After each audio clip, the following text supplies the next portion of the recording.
Logan Paul directly getting into the sports cards collectible space in a big way? You betcha. Stick around.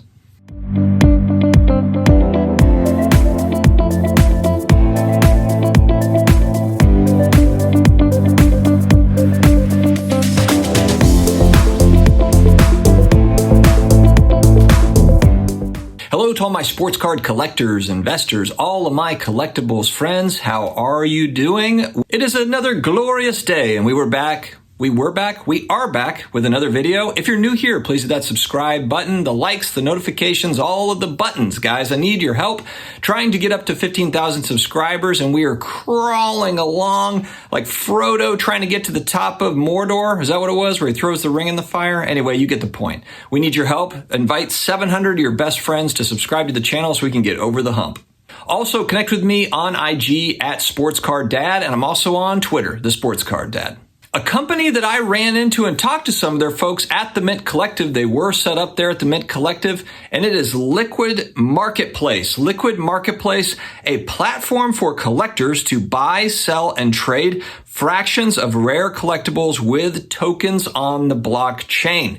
And why is this important? Well, Logan Paul, I just found out Logan Paul is attached to this, which I did not know that. They did not say anything about that when we were at that show. So this is really, really interesting. I was kind of looking at it as like just another startup company, but then when you have Logan Paul on the back end of it, it makes it a little bit more interesting. Why? Why does it make it more interesting?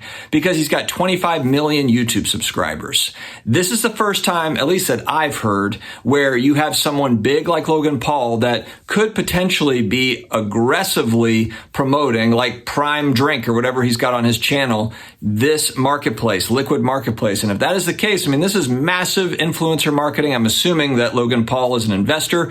Maybe he was just paid to be a spokesman. I'm not really sure how that all went down, but the big point here is that this is big news for the fractional space. You also might be thinking, man, this really stinks for Collectible and for Otis and for Rally and for Dibs, etc.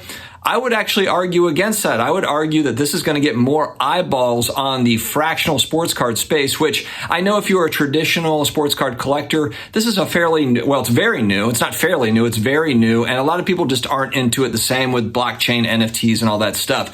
But technology is marrying with sports cards and platforms. It is happening. Whether we buy into it or not, I guess that will remain to be seen. But there is no denying that there is money coming into that fractional space. And there is interest in those higher end items. Another reason why the other fractional companies are probably not that concerned is that everyone has unique offerings on their platform. I mean, hell, I think even Rally had like a T-Rex jaw or something, or not. Was it a T-Rex or Triceratops horns or something? Anyway, the point is that there's all sorts of different things on these platforms, all different types of rare collectibles. And so it's not as if one of these companies is going to have the lock on all the rare things that people want. They're all individually going to have cool stuff. So what are some of the things that you're going to see on the Liquid Marketplace to get started? Well, they have listed here one of Logan Paul's first edition Pokemon boxes. Nope, not the G.I. Joe one.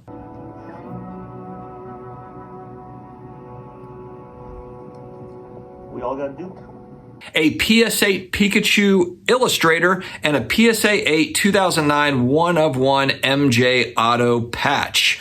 So this is pretty interesting stuff. Let me know in the comments if you have interest in the fractional marketplaces. I do have a little bit of money on Otis, nothing crazy, but I do think it's kind of fun how you can kind of get in and out of these rare things that otherwise you might not want to put the capital into one particular thing. You know, you might not have or want to put $50,000 or $100,000 into one item. This is a way to be able to do that, and it's interesting. I think the big thing for me is what was the acquisition price, and then what are they offering it out as? So you really want to look at that valuation and think to yourself, like, do I think the valuation is good, or do I think it's too high? If you feel like it's too high, then maybe it's not worthwhile. But it's an interesting space. It is obviously very new again, and we'll have to see what happens. But Logan Paul getting in, just like Drake opening Flawless. I mean, if Drake attaches himself to one of these companies, again, that's huge influencer marketing. It's not peanuts. I mean, that they have just such a massive reach that if they decide that they're going to put a lot of energy into promoting a particular company,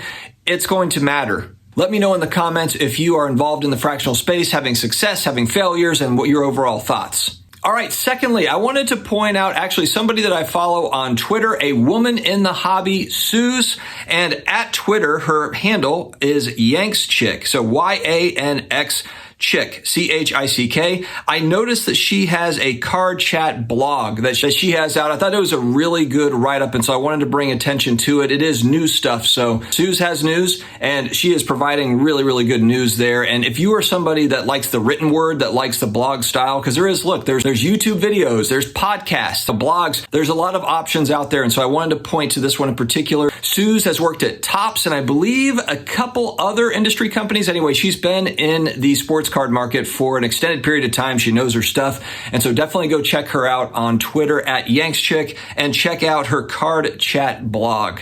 All right, guys, that's all I've got for today. I hope that everyone is doing really good. Stay healthy, stay awesome. I will talk to you again later.